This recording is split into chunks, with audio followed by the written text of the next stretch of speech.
सवाल ये है कि जो आईपीपी से नए मुआहदे हुए हैं उससे फी यूनिट बिजली की कीमत में फर्क पड़ेगा। प्राइम मिनिस्टर ने कहा कि 411 बिलियन रुपए बचेंगे और पर यूनिट इलेक्ट्रिसिटी की कीमत 0.71 हो जाएगी फी यूनिट। हुकूमत बहुत प्रेशर में है कि वो बिजली का रेट कम करे। ख़वातीन व हज़रात अस्सलाम वालेकुम, मैं हूँ आपकी मेज़बान यास्मीन आफ्ताब अली, चैनल और प्रोग्राम यास्मीन आफ्ताब अली के साथ। सवाल ये है कि जो आईपीपी से नए मुआहदे हुए हैं उससे फ़ी यूनिट बिजली की कीमत में फ़र्क पड़ेगा और क्या हमें कुछ और इक़दाम भी उठाने की ज़रूरत है ताकि हम जो गोल है उसको अचीव कर सकें। इसके चीदा पहलुओं पर हम आज नजर डालेंगे। प्राइम मिनिस्टर ने कहा कि 5 इंडिपेंडेंट पावर प्रोड्यूसर्स ने अपनी मर्जी से दोबारा रीनेगोशिएट करने का कहा है पावर परचेज एग्रीमेंट्स को हुकूमत के साथ। इस मूव से प्राइम मिनिस्टर साहब का कहना था कि 411 बिलियन रुपए बचेंगे और पर यूनिट इलेक्ट्रिसिटी की कीमत 0.71 हो जाएगी फी यूनिट। लेकिन जो एनर्जी सेक्टर के मालिकान हैं और जो एक्सपर्ट्स हैं वो बिल्कुल उनकी इस सोच से को सपोर्ट नहीं करते। एक तो बात यह है कि जो पैसा पावर प्रोड्यूसर्स को दिया जाता है इसके अलावा भी बहुत सारे मसाइल हैं, जैसे ट्रांसमिशन का सिस्टम बड़ा पुराना है हमारे यहाँ, लाइन लॉस बहुत ज़्यादा आता है, हमने कभी भी अपना ट्रांसमिशन सिस्टम को अपग्रेड नहीं किया है। फिर जो हम बना रहे हैं बिजली वो बहुत महंगे फ्यूल से बना रहे हैं, हम सस्ते ऑप्शन को नहीं देख रहे, हमारी रिकवरी बहुत कम है जो बिल्स की रिकवरी है, और जो ये भी महंगी बिजली पे कंट्रीब्यूट करती है क्योंकि उसका बंटवारा कहीं तो होगा। इसके अलावा हुकूमत बहुत प्रेशर में है कि वो बिजली का रेट कम करे, लिहाजा उन्होंने कहा कि आईपीपी के ऊपर डील्स पे हम फोकस करते हैं।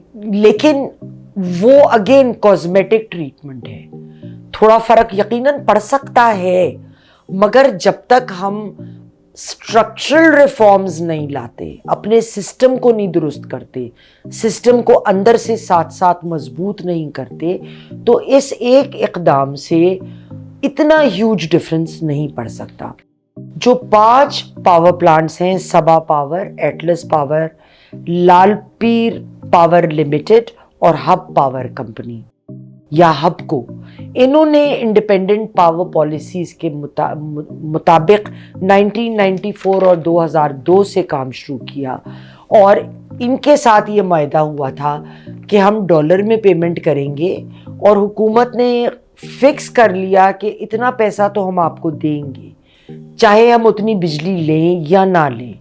इन कॉस्ट को कैपेसिटी पेमेंट्स कहा जाता है और जो इतनी बढ़ती हुई रेट है उसका एक बड़ा वजह हम इस मसले को गर्दानते हैं और पावर प्रोड्यूसर्स को कहा गया है कि आप कैपेसिटी पेमेंट ना लें बल्कि टेक एंड पे मोड को फॉलो करें, यानी मैंने आपसे चीज़ खरीदी उसके पैसे दे दिए तो हम जो खरीदें उसी के पैसे दें। अब इससे होगा क्या?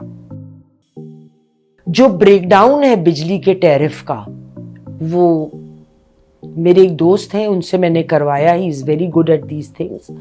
तो वो कहने लगे जो कैपेसिटी पेमेंट है वो 35% है। अगर आपकी बिजली का रेट 51.81 रुपीज़ पर यूनिट है तो 35% जो है वो ये कैपेसिटी पेमेंट में जा रहा है और बाकी 31% यानी 31% टैक्स और लेवीज जो हम लगाते हैं ऊपर से उस पे जा रहा है।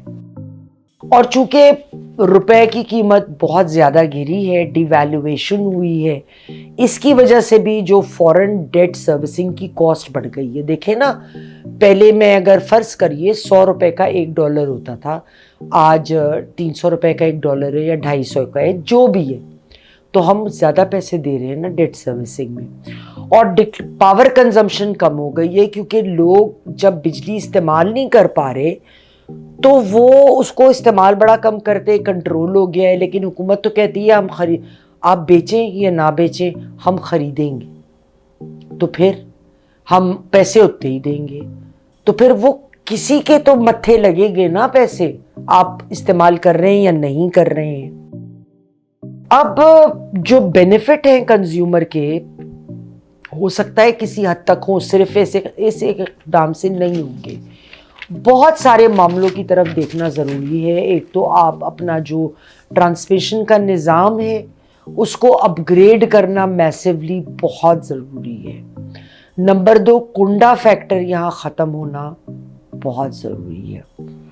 نمبر 3, جو آپ بجلی کے بل لوگوں سے لیتے ہیں اس میں جو آپ وہ کر دیتے ہیں کہ اچھا ٹھیک ہے 10 قسطیں کر لو, 5 قسطیں کر لو, یا لوگ دیتے ہی نہیں ہیں, یا رشوت لے کے, اکثر جگہوں پہ یہ ہوتا ہے, بڑی جگہوں پہ ہم جی بل اتنا ہی آئے گا آپ کو. یہ تمام چیزوں کو درست کرنا بہت ضروری ہے. مگر ایک بات جو سامنے آئی وہ یہ ہے کہ جو انویسٹر کا کانفیڈنس ہے اس فیلڈ میں وہ کمزور ضرور ہوا ہے. It has taken push. کیوں کہ ہم نے تو پیسے لگائے, ہمارا تو ایک تخمینہ تھا کہ ادھر تک اس لیول تک ہمارا اتنا کمائی ہو جائے گی.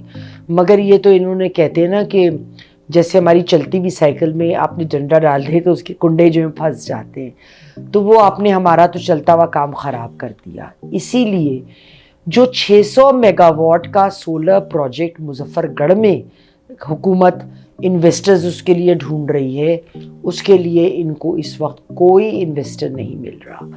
کیونکہ جو میسج گیا ہے باہر وہ جائز صحیح, لیکن حقیقت یہ ہے کہ حکومت نے غلطی کی. غلطی ان کی تھی کہ انہوں نے یہ ایگری کر لیا کہ پیسے آپ کے انویسٹر آ جائے کہ ہم خریدیں, استعمال کریں نہ کریں, آپ کو اتنے پیسے مل جائیں گے, اتنی بجلی کے. اب وہ پوری قوم بھگت رہی ہے اس کا مسئلہ حل کہ کیا ہو مسئلے کا حل. لیکن اس کے لیے ریلیونٹ لوگوں کو اکٹھے مل کے ڈپارٹمنٹ کے اندر, ڈپارٹمنٹ سے باہر بیٹھنا چاہیے, ان ایریاز کو مارک کرنا چاہیے جدھر یہ مسائل درپیش آ رہے ہیں, جدھر میجر لوپ ہولز ہیں, جدھر آپ کا پیسہ ضائع ہو رہا ہے. اور یہ دیکھے بغیر کہ کسی امیر کا نقصان ہو رہا ہے, زیادہ تر تو امیروں کا ہوتا ہے فکسڈ, تو انہی کے آتے ہیں جو بلز آتے ہیں, ہمارے اور آپ جیسوں کے تو نہیں آتے. ہمارے اور آپ جیسوں کے تو اتنے آتے ہیں جو ہم خرچ کرتے ہیں, ہمیں دینے پڑتے ہیں, ناک سے نکال کے لیتے ہیں ہماری, ہے نا. تو یہ ان چیزوں کو ڈیپتھ سے دیکھنے کی ضرورت ہے. ہم کور ایشوز کو نہیں دیکھتے, ہم بس اوپری لیپا پوتی کر کے کام چلاتے ہیں. مگر وہ کام چلانے کا لیول اس حد تک آگے جا چکا ہے, اب آگے اس طرح کام نہیں چل سکتا. خواتین و حضرات, پروگرام اور چینل یاسمین آفتاب علی کے ساتھ آپ کو پسند آیا ہو, لائک کریں, شیئر کریں, کمنٹ باکس میں کمنٹ دینا نہ بھولیں. اور اگر آپ چاہتے ہیں کہ میں کسی بھی معاملے پہ آواز اٹھاؤں, آپ کمنٹ باکس میں ضرور لکھیے, اور انشاءاللہ اگر آپ کا مشورہ ایسا ہوا کہ اس پہ میں بول سکی تو میرا آپ سے وعدہ رہا, میں ضرور پروگرام کروں گی. اگلے پروگرام تک کے لیے خدا حافظ.